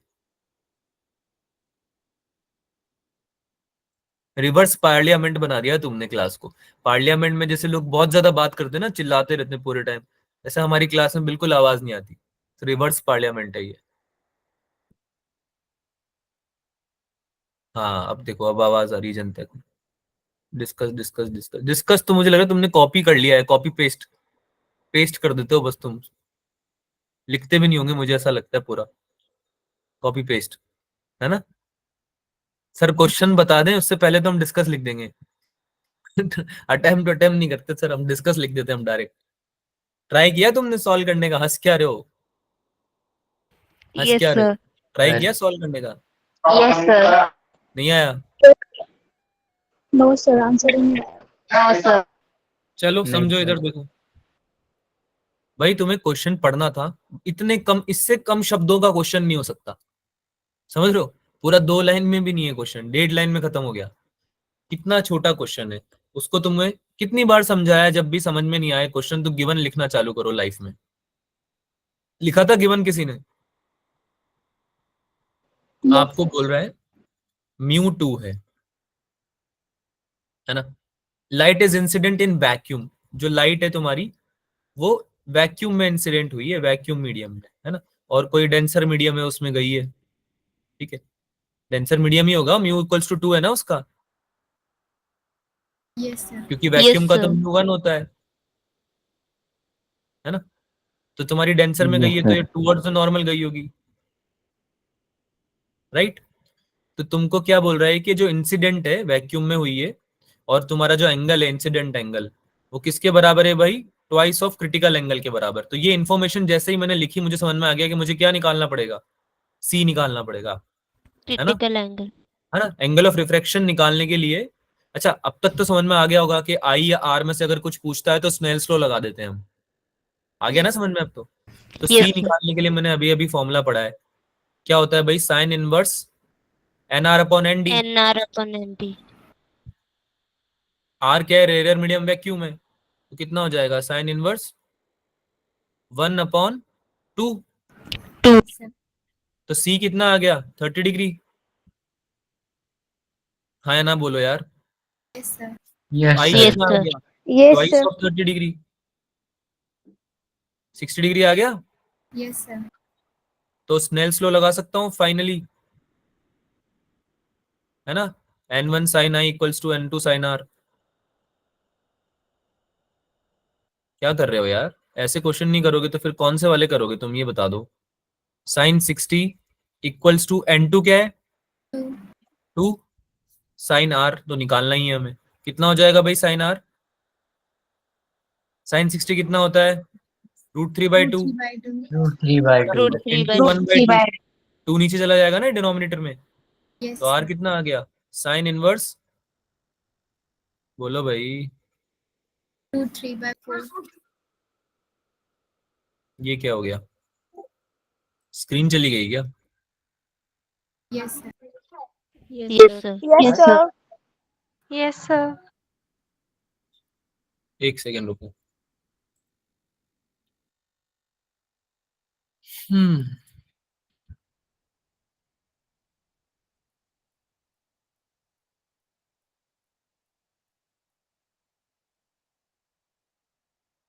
अभी दिख रही है? No No, sir. sir. No, sir. No, sir. पक्की बात? सर अब दिख रही है। Yes, है। sir. Yes, Sir, sir. अब दिख रही है. अभी दिख रही है? Yes, Yes, sir. yes, Visible है. sir. ठीक है, तो कितना हो गया ये? साइन इनवर्स √3/4 हो गया क्या? Yes, yes sir. सर। ठीक है, अरे हाँ या ना बोलो जल्दी से। समझ में आया? Yes, sir. Yes, sir. Yes, sir. Yes, sir. क्या बोल रहे हो, एक बार फिर से बताऊं, क्या बोल रहे हो? सर ये स्नेल्स लॉ से नीचे वाला बता दो। ये वाला यस सर। बेटा N1 वैक्यूम का लेंगे ना, इंसिडेंट वैक्यूम में हुआ है ना। वैक्यूम का जो रिफ्रैक्टिव इंडेक्स होता है 1 होता है, 1 लेते हैं उसको हम। और साइन आई क्या है तुम्हारा? इंसिडेंट एंगल, ये वाला एंगल आई, और ये वाला है रिफ्रैक्टिंग एंगल, है ना, एंगल ऑफ रिफ्रैक्शन, राइट। आई अभी अभी निकाल के बताया आपको 60 डिग्री आएगा, आर तो आपको निकालना ही है। तो N1 sin i equals to N2 sin r, N2 की जगह 2 रख दिया। डेंसर मीडियम का कितना है रिफ्रैक्टिव इंडेक्स? 2, है ना, और इसका है 1। तो फॉर्मूले में वैल्यूज ही तो रखी है बस मैंने। साइन 60 की वैल्यू होती है √3/2, ये 2 तुम्हारा नीचे डिनोमिनेटर में चला जाएगा, ये वाला, है ना। Yes, sir. √3/4 बन गया, आंसर आ गया r equals to sin inverse √3/4। अरे बात समझ में आई? Yes sir. Yes, sir. अब क्वेश्चन देखो, क्वेश्चन में तुमको ये पूछेंगे कि r की वैल्यू कितनी है, तो बता दोगे तुम। साथ में तुमसे भी पूछेंगे and also tell if TIR is possible. तो TIR इज, Possible. आवाज नहीं आ रही क्या मेरी? सर आ रही है। Sir, आ रही है। तो बताओ TIR पॉसिबल है या नहीं है? सर होगा पॉसिबल। Yes, sir है। सर पॉसिबल है। काफी ज्यादा फ्लक्चुएशन हो रहा है लगता है। सर स्क्रीन चली गई। स्क्रीन चली गई? चलिए। Yes, sir. चलेगी. Yes sir.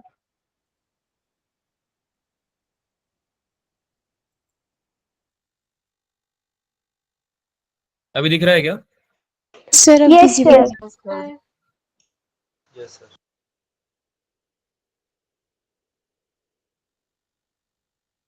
हाँ भाई, क्या लिखा है मैंने?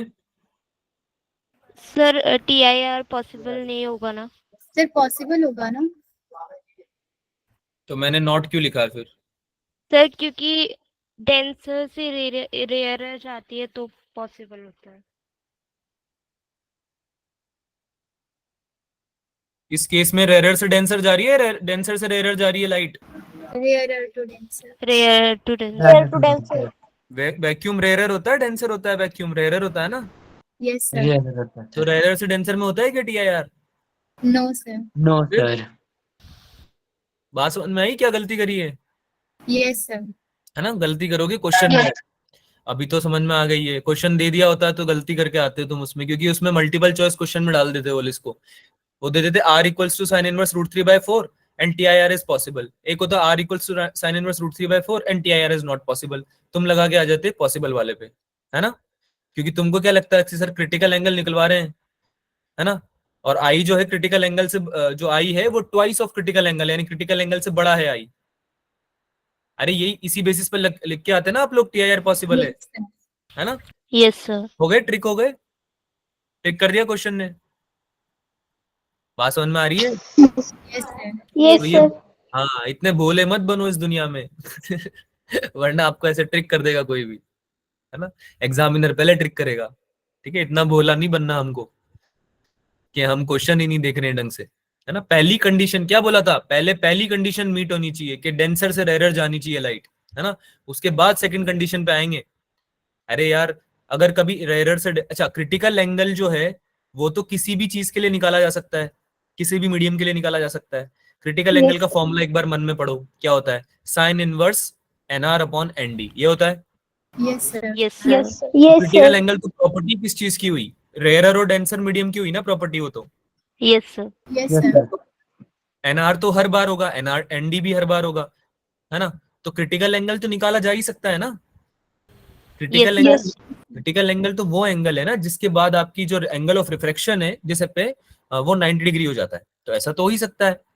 टोटल इंटरनल रिफ्लेक्शन होगा नहीं होगा वो चीज अलग बात है, लेकिन 90 डिग्री पे तो हो ही सकता है ना रिफ्रैक्शन, ठीक है। Yes sir. अब देखो यहाँ पे क्रिटिकल एंगल है I equals to greater than I equals to 2C भी है, लेकिन इसमें एक बेसिक चीज जो फर्स्ट रूल है वो सेटिस्फाई नहीं हो पा रहा तुम्हारा।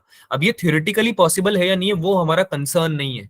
क्वेश्चन ने अगर हमें दे दिया ना तो हमें मान के चलना है कि भाई आई इक्वल्स टू 2C है, तो हमारा जो रूल है वो अगर जस्टिफाई हो रहा है तो TIR मान लेंगे, नहीं हो रहा तो हम उसको मना कर देंगे। बात समझ में आई? Yes sir. आगे चलते हैं, प्रिज्म पढ़ते हैं भाई। किसी को डाउट तो नहीं है इसके पहले वाले क्वेश्चन में? अगर है तो बताओ जल्दी। नहीं सर। No sir. तो प्रिज्म भी आप लोगों को थोड़ा बहुत आइडिया है होता क्या है, आप लोगों ने इसमें पढ़ा भी हुआ है, डिस्पर्जन वगैरह पढ़ा था ना 10th क्लास में, है ना? तो वही चीजें हम रिवाइज सर करते हैं। पढ़ा है।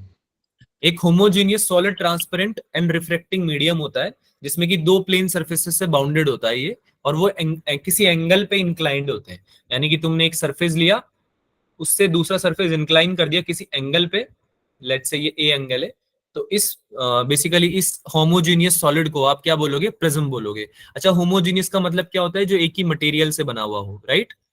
Yes sir. है ना? Yes sir. सॉलिड ट्रांसपेरेंट मतलब कि हमें दिखे उसके आर पार। प्रिज्म देखा है कभी किसी ने? Yes sir. Yes yes sir. Sir. Sir देखा है। के आर पार थोड़ा बहुत दिखता है, ट्रांसपेरेंट चीज होती है वो थोड़ी सी, है ना? अच्छा, रिफ्रैक्शन होता है उसमें लाइट रे का, है ना? पहले लाइट रे आई, इंसिडेंट रे आई, और फिर उसका क्या हो गया? रिफ्रैक्शन हो गया। डेंसर मीडियम थी ना ये, डेंसर मीडियम था ना प्रिज्म आपका, तो उसका रिफ्लेक्शन हो गया, है ना? Yes sir. दूसरे सरफेस से जब वो टकराएगी तो फिर से क्या हो जाएगा? रिफ्रैक्शन हो जाएगा ना, यस सर। ठीक है? तो 2 बार रिफ्रैक्शन होता है प्रिज्म में, राइट? राइट? यस अच्छा, सर। ये तुम्हारी Yes, इंसिडेंट sir. रे है, ये इंसिडेंट रे है, ये है रिफ्रैक्टेड रे, और ये है इमर्जेंट रे। कौन कौन सी होती है? एक तो होती है इंसिडेंट रे, एक होती है रिफ्रैक्टेड रे, और एक कौन सी होती है बच्चों? इमर्जेंट। Emergent ray. है ना? ये भी पढ़ा हुआ है हम लोगों ने। तो इमर्जेंट रे जो है बेसिकली आपकी, वो आपकी कितनी डेविएट हुई है इंसिडेंट रे से। जैसे ये इंसिडेंट रे अगर हम प्रोजेक्ट करते हैं आगे, तो अगर आप इस इमर्जेंट रे को पीछे की तरफ खींचोगे, ऐसे पीछे ट्रेस करोगे, है ना, तो ये जो एंगल होता है ना, कितना डेविएशन हुआ है, इसको हम बोलते हैं डेल्टा। क्या बोलते हैं इसको हम? डेल्टा, है ना? ये होता है आपका deviation, angle of deviation. Deviation. समझ में आई ये बात? Deviation. Yes sir. Angle of deviation क्या है? वो एंगल जो कि आपकी इमर्जेंट रे बना रही है इंसिडेंट रे के साथ में, है ना? यानी कि तुम इस डायरेक्शन में जाना चाह रहे थे इनिशियली, लेकिन प्रिज्म के साथ जो रिफ्रैक्शन हुआ, तुम्हारा पूरा प्रोसेस कंप्लीट होने के बाद तुम एक्चुअली इधर चले गए, है ना? तो ये जो बदलाव आया, ये जो चेंज आया, ये जो एंगल बदला है तुम्हारा, इसी को हम क्या बोलते हैं? Angle of deviation. हाँ, ये तुम्हारी इंसिडेंट हो गई, और ये तुम्हारी क्या हो गई? इमर्जेंट। ठीक है? तो एंगल ऑफ डेविएशन निकालते हैं प्रिज्म में बेसिकली, है ना? अच्छा, इसमें कुछ फॉर्मूलाज हैं जिनको आपको याद रखना है, वो आप क्वेश्चंस के साथ याद कर लोगे। उसका एज सच कोई ट्रिग्नोमेट्री से आपको डेरिवेशन करने की जरूरत नहीं है। करना चाहते हो तो आप कर सकते हो, कोई इशू नहीं है, लेकिन मैं आपको सजेस्ट करूंगा कि आप उसको याद रखें और क्वेश्चंस के थ्रू उनको मतलब याद कर लें एक बार के लिए, ठीक है? तो आर आई तो इसमें हो गया incident angle, angle of incidence, है ना? आर क्या हो गया बच्चों? R1 हो गया आपका एंगल ऑफ फर्स्ट रिफ्रैक्शन। अरे बेटा, 2 रहे ना इसमें रिफ्रैक्शन, यस सर। है ना? R2 क्या हो गया? Yes sir. Angle of second Second refraction, second है डिफ्रैक्शन। ना? और E क्या हो गया? Angle of emergence. Angle of emergence, ठीक है? अच्छा, इसमें एक एंगल ए भी होता है, वो होता है angle of prism. Prism. Prism का एंगल भी तो होता है कि भाई दोनों जो प्रिज्म के दोनों सरफेसेस हैं वो किस एंगल पे लोकेटेड है ना? QPR दिख रहा है ना आपको, ये एंगल ऑफ प्रिज्म। इसको एपेक्स एंगल भी बोलते हैं। तो क्वेश्चन में अगर एपेक्स एंगल से क्वेश्चन आ जाए ना, कंफ्यूज मत होना। बात समझ में आ रही है? अच्छा, ट्राइंगल की एक प्रॉपर्टी होती है जिसमें आप देख सकते हो यहाँ पे, ये जो R1 और R2 होंगे ना, वो इस A के बराबर होंगे। जो आपके दोनों एंगल होंगे ना, R1 और R2, वो आपके एपेक्स एंगल के बराबर होंगे, ठीक है? ये भी आप याद रखना है यहाँ पे। ये देखो मैंने यहाँ पे फॉर्मूले लिख रखे हैं, मैं बॉक्स बना देता हूँ, ये सब आपको याद रखने हैं। और हमारा जो एंगल ऑफ डेविएशन होता है उसको निकालने का तरीका होता है I plus E minus A। क्या होता है बच्चों? I plus E minus I A. Plus E I minus I plus A. E plus E minus A. Minus A, ठीक है? तो I plus E minus R1 plus R2 होगा वैसे अगर हम टेक्निकली देखें तो, आप यहाँ पे ट्रिग्नोमेट्री से भी समझ सकते हो इसको। आई तो ये हो गया आपका, और ई हो गया ये, ठीक है। तो जो आपका डेल्टा है, अगर आप ध्यान से समझो, अगर आप ध्यान से समझो, तो ये आपका हो गया 180 माइनस 2r, या फिर 180 माइनस r1 प्लस r2, है ना। और ये आपका r1 और r2 है, और अगर आप इसको निकालना चाहोगे तो ये कितना हो जाएगा, i माइनस r1, ये हो जाएगा i माइनस r2। मुझे पता है आप लोगों को समझ में आ नहीं रहा है, लेकिन एक बार सुन लो, ठीक है। ये हो गया टोटल i, ये वाला एंगल i है, यहां तक क्लियर है? अरे हाँ ना बोलो जल्दी, yes sir, yes yes sir. Sir. है ना। तो ये वाला टोटल एंगल i होना चाहिए ना, वर्टिकली अपोजिट एंगल से। Yes sir. तो ये वाला एंगल कितना हो जाएगा, i माइनस r1 हो जाएगा क्या? Yes sir. बात समझ में आ रही है? और ये वाला एंगल i माइनस r2 हो जाएगा, ये ऊपर इधर राइट साइड वाला, है ना। तो ये क्वाड्रिलेटरल बन रहा है ना, बीच में दिख रहा है सबको क्वाड्रिलेटरल। Yes sir. अगर मैं Yes, मार्क sir. करूं तुम्हारे लिए, इसके लिए कुछ मार्क कर देता हूं तुम्हारे लिए। कौन से अल्फाबेट लें हम इसके लिए? एक्स वाई जेड ले लेते हैं, ठीक है।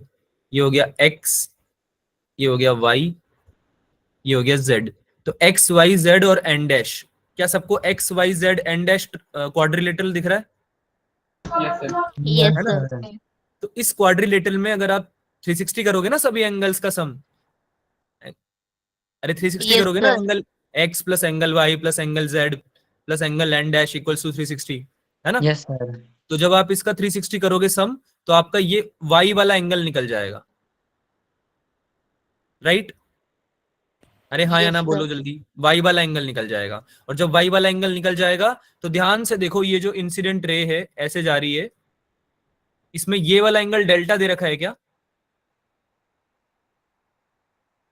अरे हाँ ना बोलो यार, ये Yes. वाला एंगल डेल्टा दे रखा है ना, देखो, यस सर, डेल्टा है है। ना। तो ये Yes, वाला sir. एंगल कितना हो जाएगा, 180 माइनस Delta. डेल्टा। तो ये 180 माइनस डेल्टा अगर तुमने निकाल लिया क्वाड्रिलेटरल की हेल्प से, ये एंगल वाई तो था 180 माइनस डेल्टा, Yes, sir. है ना। तो तुम डेल्टा भी निकाल सकते हो फिर तो, ठीक है। तो ये डेल्टा इस ज्योमेट्री से, अब देखो इसको पूरा सॉल्व करेंगे बहुत टाइम जाएगा, लेकिन मैंने तुम्हें तरीका बता दिया है बेसिकली, ये कैसे होता है ये, है ना। पूरा एक्सप्लेन आपको मैंने कर दिया है, आप एक बार घर पे करके देख सकते हो, बहुत इजीली हो जाएगा ये, ठीक है। तो ये आपका फॉर्मूला बनता है I plus E minus r1 plus r2, और r1 प्लस r2 को हम a के बराबर लेते हैं, तो फॉर्मूला बन जाता है I plus E angle of incidence plus angle of emergence minus apex angle, इसके बराबर आपका आता है डेविएशन, ठीक है। इसको आपको याद रखना है। बात समझ में आई? Yes, sir. Yes sir. अच्छा, कुछ Yes, sir. अब जो डेल्टा होता है ना, उसके हमारे कुछ एस्पेक्ट्स होते हैं, यानी कि हमारा जो डेल्टा है वो आई के साथ चेंज होता है। ऑब्वियस सी बात है, अगर तुम एंगल ऑफ इंसिडेंस चेंज करोगे तो तुम्हारा डेविएशन एंगल भी तो चेंज हो जाएगा, है ना। बहुत ही Yes. ऑब्वियस सी बात है तो ये, है ना। Yes, sir. तो कैसे चेंज होता है यस ये, सर। कि जब आपका आई मिनिमम होता है तो आपका डेल्टा मैक्सिमम होता है। जब आपका आई मिनिमम होता है, यानी कि मिनिमम एंगल जब आपका होगा, तो आपका डेविएशन मैक्सिमम आएगा, और रेसिप उल्टा वाइस वर्सा हो जाता है, कि जब आई 90 डिग्री होगा, आई मैक्सिमम 90 डिग्री हो सकता है ना बच्चों। अरे यार, ये Yes, sir. प्रिज्म है, इसमें तुम नॉर्मल से जो इंसिडेंट कर रहे हो लाइट को, ये तुम्हारी आई है, सही बात है। Yes Yes, sir. sir. ज्यादा से ज्यादा तुम इसको यहाँ पे प्रिज्म के पैरेलली इंसिडेंट कर सकते हो जब ये 90 डिग्री हो जाए, है ना। इससे Yes, प्रिज्म sir. के अंदर थोड़ी इंसिडेंट कर दोगे लाइट रे को, ये वाली इंसिडेंट्स पॉसिबल है क्या? नहीं है ना। No sir. No, आई sir. मैक्सिमम 90 डिग्री हो सकता है, तो आई 90 डिग्री जब होता है बेटा, तब डेल्टा आपका क्या हो जाता है, डेल्टा आपका तब भी मैक्सिमम रहता है, ठीक है। बात समझ में आई? तो दो केस में आपका मैक्सिमम रहेगा, जब आपका आई मिनिमम हो जाए, या तो बिल्कुल मिनिमम, है ना। आप 0 डिग्री लिख नहीं सकते, तो हम इसको मिनिमम से वो करते हैं, रिप्रेजेंट करते हैं, ठीक है। तो ये देखो, ई इसमें 90 डिग्री है ऑलमोस्ट, तो इसलिए 0 डिग्री के बराबर ही होता है ऑलमोस्ट, पर तुम उसको मिनिमम लिखोगे, 0 मत लिखना, ठीक है। तो ये दो चीजें एक तो याद रखनी है, एक आपको याद रखना है जब आपका आई ई के बराबर आ जाए, ये एक ऐसा केस होता है जब आपका डेल्टा मिनिमम हो जाएगा। तो कई बार आपको क्वेश्चन पूछा जाएगा, भाई find the minimum angle of deviation. क्या पूछेगा question? Minimum angle of deviation बता दो भाई। तब तुम क्या बता दोगे कि भाई आई इक्वल्स टू ई कर दो सर। जब आप आई इक्वल्स टू ई कर दोगे, तो आपका क्या आ जाएगा, मिनिमम एंगल ऑफ डेविएशन। क्या ये बात समझ में आई? Yes sir. Yes, sir. ठीक है, जब आपका I इक्वल्स टू ई हो जाएगा तब आपका मिनिमम डेविएशन हो जाएगा। इसमें आप इसको ऐसे भी समझ सकते हो कि I plus E minus a formula था ना, तो I इक्वल्स टू ई होने पे 2I माइनस ए हो जाएगा वो, यस सर। है ना? तो वो भी आपका एक फॉर्मूला बनता है, तो उससे भी आप इसको समझ सकते हो। आप इसको ये एक फॉर्मूला याद रखो बस, काफी है, ज्यादा कंफ्यूज होने की जरूरत नहीं है इसमें। ठीक है, अच्छा आगे चलते हैं इसमें। तो देखो डेल्टा मिनिमम पे ही क्वेश्चन बनते हैं, इसलिए ये चीज तो मत भूलना एटलीस्ट, डेल्टा मिनिमम निकाला कैसे जाता है। तो इसको आप ऐसे भी लिख सकते हो कि डेल्टा मिनिमम क्या हो जाएगा, मैं यहाँ पे एक फॉर्मूला एक्स्ट्रा लिख रहा हूँ, पर वो डिराइव्ड है यहाँ से, तो उसमें ऐसा मत समझना कि कोई अलग से लिख दिया है मैंने। 2I मिनिमम माइनस ए, समझ में आया ना कैसे लिखा है ये? Yes sir. है ना, 2I मिनिमम माइनस ए, यानी कि मिनिमम एंगल आपको लेना है और उसका ट्वाइस करना है और माइनस करना है एपेक्स एंगल, तो आपका डेल्टा मिनिमम आ जाएगा। ये यहीं से निकाला है हमने। ठीक है, तो ये दोनों फॉर्मूले, ये और ये तीन फॉर्मूले आपको याद रखने हैं, फर्स्ट, सेकंड और थर्ड। ठीक है, आगे चलते हैं भाई। There is one and only one angle of incidence for which the angle of deviation is minimum. केवल एक ही एंगल ऑफ इंसिडेंस ऐसा होगा जिसमें कि आपका एंगल ऑफ डेविएशन मिनिमम हो जाए। ठीक है, वो हमने अभी डिस्कस कर लिया है, आई मिनिमम हम उसको बोलते हैं। तो 2I मिनिमम माइनस ए आपका हो जाएगा डेल्टा मिनिमम, हम इसको ऑलरेडी पढ़ चुके हैं। अच्छा, R इक्वल्स टू a/2 भी हो जाएगा इस केस में। ठीक है, मिनिमम डेविएशन के लिए आई मिनिमम क्या होता है, angle of incidence for which minimum deviation is going on. Sir screen stuck हो गई है। स्टक हो गई है।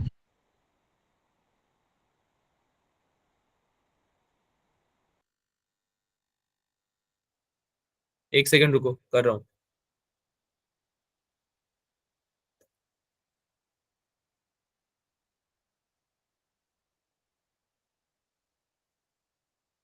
अभी दिख रहा है क्या? Yes sir. यस सर, अब दिख रहा है। ठीक है, तो ये तो फॉर्मूला हम पढ़ चुके हैं पहले, ये वाला तो, है ना? और हमने क्या पढ़ा कि भाई जब डेल्टा मिनिमम होगा, मिनिमम डेविएशन जब होगा, तो हमारा I इक्वल्स टू ई हो जाएगा, यही पढ़ा हमने थोड़ी देर पहले। और R1 हो जाएगा आपका Yes, sir. R2। R1 R2 के बराबर कैसे हुआ बच्चों? जब I ही E के बराबर हो जाएगा, तो जब तुम्हारा I के साथ जो R बनेगा, R1 बनेगा, एक तो I के साथ बन रहा था R1, एक तो I के साथ बन रहा था ना R1, यस सर। यस और सर। एक सेकंड बार में R2 कहाँ बन रहा था तुम्हारा? ई के साथ। R2 बन रहा था E के साथ में। हाँ या ना बोलो जल्दी। Yes sir. Yes sir. जब तुम्हारा I ही E के बराबर हो गया, तो R1 भी तो R2 के बराबर हो जाएगा। यस क्या ये बात समझ में आई? Yes sir. है ना? तो ये दो Yes. चीजें हम यूज कर सकते हैं। अच्छा, थोड़ी देर पहले अभी जस्ट पढ़ाया मैंने, R1 प्लस R2 की वैल्यू बताओ कितनी थी? ए। ए सर। जब R1 और R2 बराबर हो जाएंगे, तो क्या R a/2 के बराबर हो जाएगा क्या? Yes sir. Yes, sir. इसके लिए हुआ ये, for delta equals to delta minimum, minimum. ना, जब हमें मिनिमम डेविएशन एंगल निकालना है, सब कुछ डेल्टा मिनिमम के लिए हो रहा है ये पूरा गेम। ठीक है, अरे यार फिर से हो गया, काफी ज्यादा पेशेंस का टेस्ट ले रहा है ये। क्या बात है भाई, टाइम हो गया क्या क्लास का? इतने सारे बच्चे कैसे चले गए हैं? देखो फिर जैसे ही स्क्रीन गायब होती है ना, 2 बच्चे पर स्क्रीन गायब के हिसाब से निकल लेते हो तुम। 2 स्टूडेंट्स पर स्क्रीन चेंज, इस स्पीड इस वेलोसिटी से निकलते हो तुम क्लास से।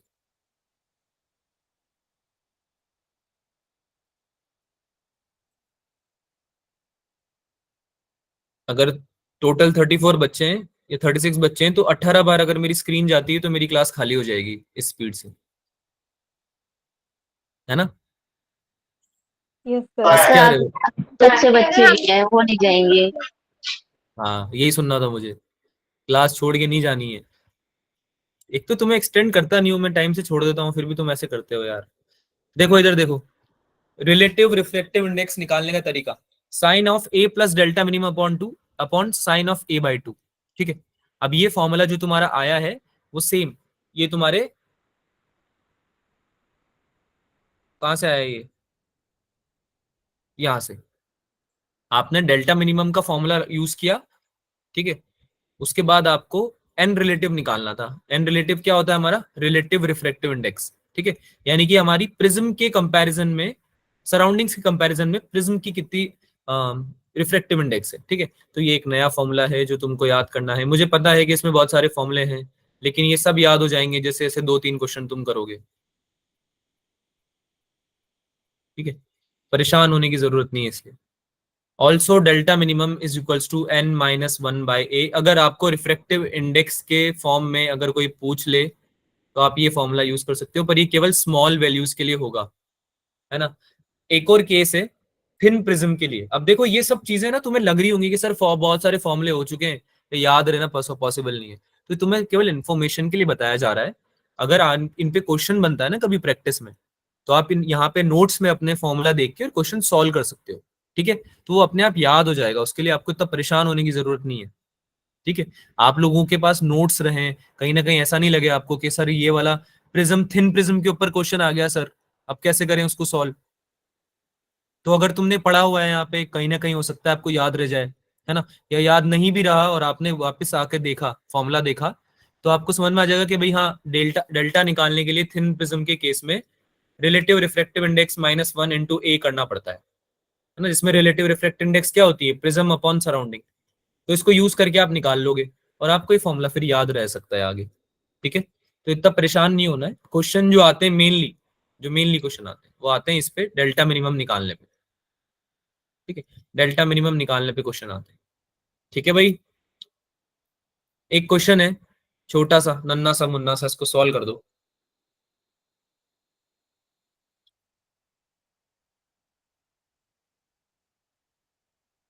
मिनिमम डेविएशन के ऊपर क्वेश्चन है।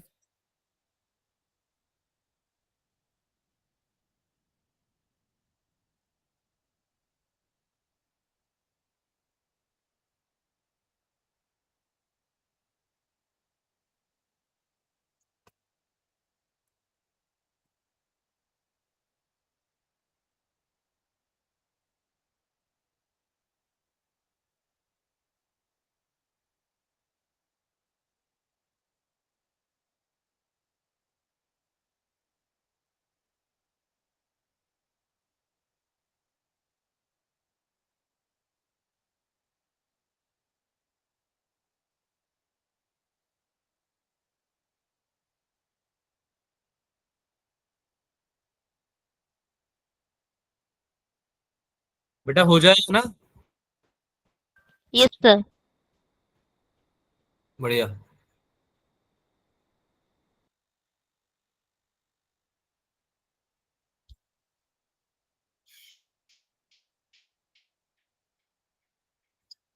डीपीपी जो मैं शेयर करूंगा ना, उसके क्वेश्चन सॉल्व जरूर करना। हमारे काफी सारे जो हैं टाइप ऑफ क्वेश्चंस जो हैं वो कवर हो जाएंगे उसमें।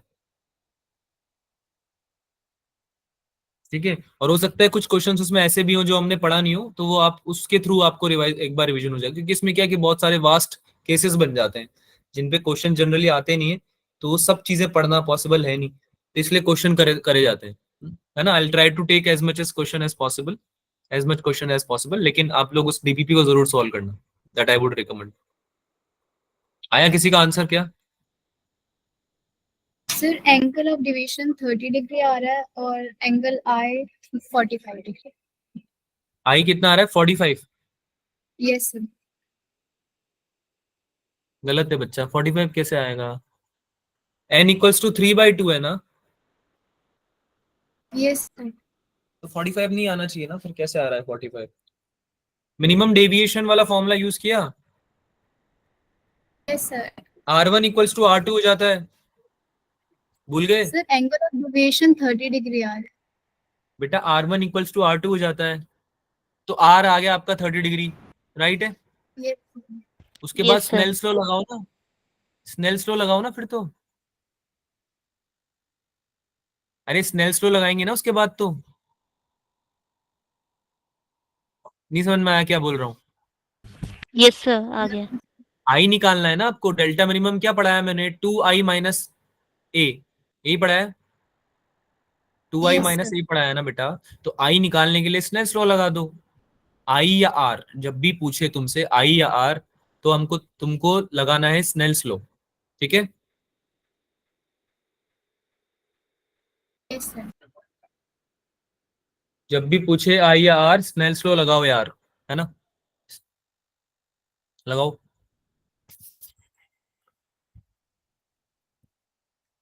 आया किसी का आंसर क्या?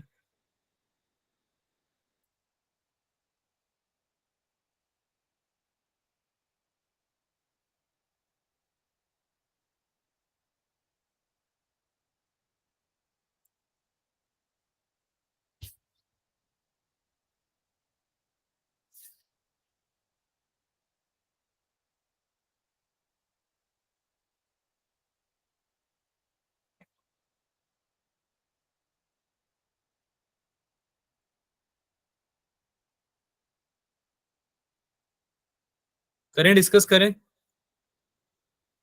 बेटा, या तो डिस्कस लिख दो चैट में या फिर आंसर बता दो। इतना टाइम नहीं देना है हमें इस क्वेश्चन को। अरे बताओ भाई, क्लास में ध्यान नहीं है क्या? है सर। तो फिर कुछ लिख क्यों नहीं रहे हो चैट में? कॉपी पेस्ट डिस्कस, हाँ तो कॉपी पेस्ट तो करो कम से कम, वो भी नहीं कर रहे हो तुम तो यार। बिल्कुल ही ऐसे हो गए हो कि सर बात ही नहीं करेंगे हम।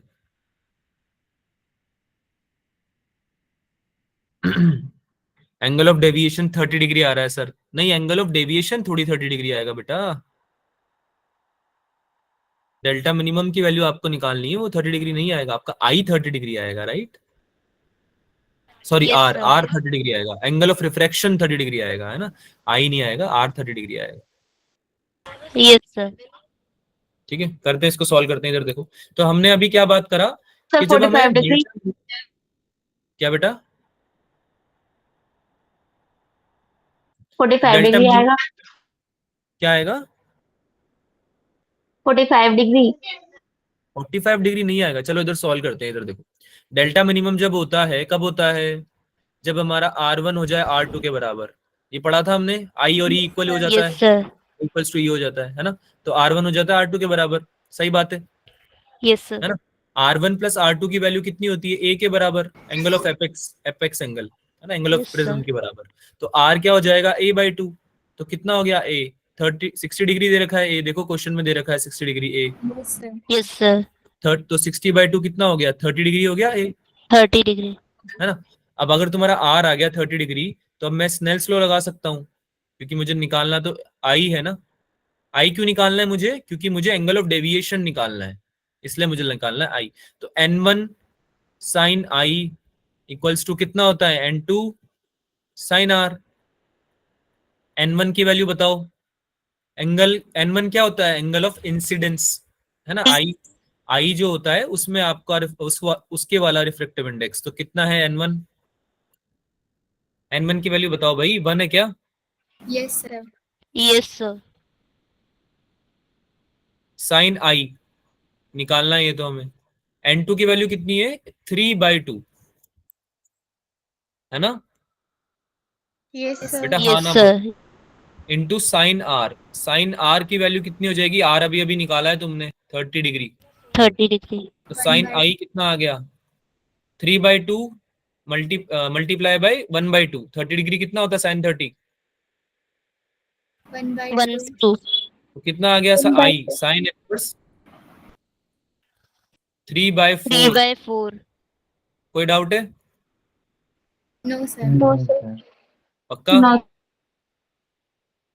Yes sir. Yes sir. अब डेल्टा मिनिमम कैसे निकालेंगे भाई? अभी अभी सीखा है बिल्कुल। डेल्टा मिनिमम क्या होता है? 2i - a, यही होता है।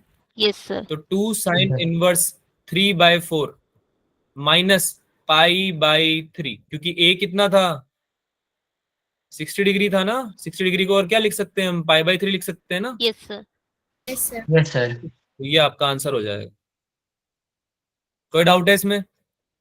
No, sir. No sir. Class खत्म नहीं हुई है अभी, स्क्रीन गई है। Yes sir. यस सर, इधर ही है सर। तीन बच्चे निकले हैं, तुम्हें पता भी नहीं है अभी। मतलब स्पीड ऑफ लाइट से तेज निकलते हो तुम। स्पीड ऑफ लाइट से तेज कुछ भी नहीं होता, ऐसा माना जाता है दुनिया में। तुम हो उससे तेज। तुम निकल लेते हो। सर मेरा आंसर था, मुझे गलत लगा, गलत होगा बेटा। तो इतना सर मेरा कॉन्फिडेंस होना चाहिए। देखो कि अगर तुमने इसका आंसर निकाला है बहुत बढ़िया बात है ना, पर तुम्हारे अंदर कॉन्फिडेंस ही नहीं है तो तुम मार्क करके ही नहीं आओगे। क्लिकिंग ऑन लीव बटन, हाँ लीव बटन पे क्लिक करने की स्पीड है तुम्हारी हो। बेटा आंसर अगर आ रहा है तो तुमको बताना है ना। यहाँ पे तुमको इतना तो समझ में आ गया होगा कि ऐसा कुछ तो है नहीं कि सर बेइज्जती कर देंगे या बाकी बच्चों के सामने बेइज्जती हो जाएगी, है ना। ऐसा तो मुझे नहीं लगता आप लोगों को फील होना चाहिए, है ना। तो आंसर अगर जो भी आ रहा है उसको बता दिया करो। अब तुम ऐसा तो आंसर नहीं दे रहे हो ना कि तुमसे मैं पूछ रहा हूँ कि भाई minimum angle deviation, angle of minimum deviation बता दो, और तुम आंसर दे रहे हो कुतुब मीनार, है ना। ऐसा तो आंसर दे नहीं रहे हो तुम, एब्सर्ड आंसर बिल्कुल। ठीक है, तो अपना आंसर शेयर किया करो, उससे कॉन्फिडेंस बढ़ता है। ठीक है, आगे चलें। Yes sir. Yes sir. Last topic है डिस्पर्जन ऑफ लाइट, इसको पढ़ के जाना। Angular splitting of ray of light into components. उसके कंपोनेंट में व्हाइट लाइट जब स्प्लिट हो जाती है उसके कंपोनेंट्स में, है ना, विबग्योर पढ़ा है ना। Yes sir. Yes sir. ये अलग अलग कलर में स्प्लिट हो जाती है ना व्हाइट लाइट, उसको क्या बोलते हैं? डिस्पर्जन बोलते हैं। Yes sir. Yes sir. Yes यही सर। होता है। तो भाई डिस्पर्जन ऑफ लाइट तो आपने पढ़ा हुआ है, लेकिन इसमें आप ये समझो कि इसमें इलेक्ट्रोमैग्नेटिक वेव्स होती हैं। जो लाइट होती है आपकी वो इलेक्ट्रोमैग्नेटिक वेव होती है बेसिकली। तो इलेक्ट्रोमैग्नेटिक वेव के केस में क्या होता है कि आपकी जो अलग अलग लाइट है उसकी एक अलग अलग वेवलेंथ होती है। सबको पता है वॉयलेट की कुछ अलग वेवलेंथ होगी, है ना, यस रेड सर। की कुछ अलग वेवलेंथ होगी। लैम्डा को हम वेवलेंथ बोलते हैं बाय द वे, है ना, वेवलेंथ को इस पे रिप्रेजेंट करते हैं। तो एक कोची नाम के भाई हमारे जो बड़े भाई थे, उन्होंने हमें ये बताया कि आपको ऐसा लगता होगा कि जो मीडियम है उसकी रिफ्रैक्टिव इंडेक्स चेंज नहीं हो सकती, लेकिन मीडियम की रिफ्रैक्टिव इंडेक्स चेंज हो सकती है। एक बहुत स्लाइट चेंज आता है जब अलग वेवलेंथ की लाइट क्या करती है उससे इंटरेक्ट करती है। ठीक है, इंटरेक्शन जब होता है एक अलग अलग वेवलेंथ की लाइट का, तो उस पर डिपेंडेंसी होती है आपकी उस मीडियम की रिफ्रैक्टिव इंडेक्स की। ठीक है, तो उसने फॉर्मूला भी दिया, एक्सपेरिमेंट करके बताया उसने। फॉर्मूला क्या दिया उसने? N of lambda equals to a plus b upon lambda square. यानी कि जो मीडियम की रिफ्रैक्टिव इंडेक्स है वो क्या है? एन, राइट, है ना। और ए और बी है आपके पॉजिटिव कांस्टेंट्स, कांस्टेंट होते हैं ना, जैसे y equals to M X plus C, तो सी क्या होता है उसमें? यस कांस्टेंट होता सर। है। तो ए और बी क्या है? कांस्टेंट्स है जो उसकी एक्सपेरिमेंटल वैल्यूज के हिसाब से निकलेंगे। और लैम्डा क्या है इसमें? वेवलेंथ। वेवलेंथ, है ना, वेवलेंथ। तो क्या आपको दिख रहा है कि रिफ्रैक्टिव इंडेक्स डिपेंड कर रही है वेवलेंथ पे, है ना। Yes sir. इतनी कितनी यूनिक यस बात सर। बताई। वो बोल रहा है कि रिफ्रैक्टिव इंडेक्स ही चेंज हो जा रही है, कि रिफ्रैक्टिव इंडेक्स तो कंप्लीटली प्रॉपर्टी ऑफ मटेरियल होती है ना। मटेरियल की प्रॉपर्टी होती है रिफ्रैक्टिव इंडेक्स तो, कि उसके पार्टिकल्स पास पास है या यस दूर सर। दूर है ना। तो वेवलेंथ के हिसाब Yes, से sir. भी उस पर फर्क पड़ रहा है कि कैसे वो इंटरेक्ट कर रही है ना, कौन सी वेवलेंथ है। ठीक है, तो इस फिनोमेना पर, ये फिनोमेना जो है साउंड वेव्स नहीं करती है एग्जिबिट। ठीक है, अच्छा, इसमें हमारे जो क्वेश्चन पूछा जाएगा डिस्पर्जन ऑफ लाइट में, वो पूछा जाएगा एंगल ऑफ डिस्पर्जन का। तो एंगल ऑफ डिस्पर्जन क्या होता है बच्चों? जैसे हमने पढ़ा था कि एक प्रिज्म में जब भी इंसिडेंट लाइट आएगी, व्हाइट लाइट, है ना, व्हाइट रे या व्हाइट लाइट आएगी, तो वो क्या हो जाती है? स्प्लिट हो जाती है। स्प्लिट हो जाती है ना अलग अलग कलर्स में। तो इसमें हमने देखा था कि एक कलर जो होता है हमारा वी होता है, आर होता है ना, विबग्योर बनता है पूरा। तो बेसिकली वॉयलेट यस सर। और रेड के बीच का जो एंगल है ना, वॉयलेट वाली जो लाइट रे है और रेड वाली जो लाइट रे है, उसके बीच का जो एंगल है उसको क्या बोलते हैं? थीटा, या फिर angle of deflection. Dispersion. Dispersion. Oh, dispersion. ठीक है, और कैसे निकालेंगे इसको? Delta v minus delta r, यानी कि आपका वॉयलेट वाला कितना डेविएट हुआ है ना, माइनस रेड वाला कितना डेविएट हुआ है। समझ में आ रहा है ना कैसे आया ये?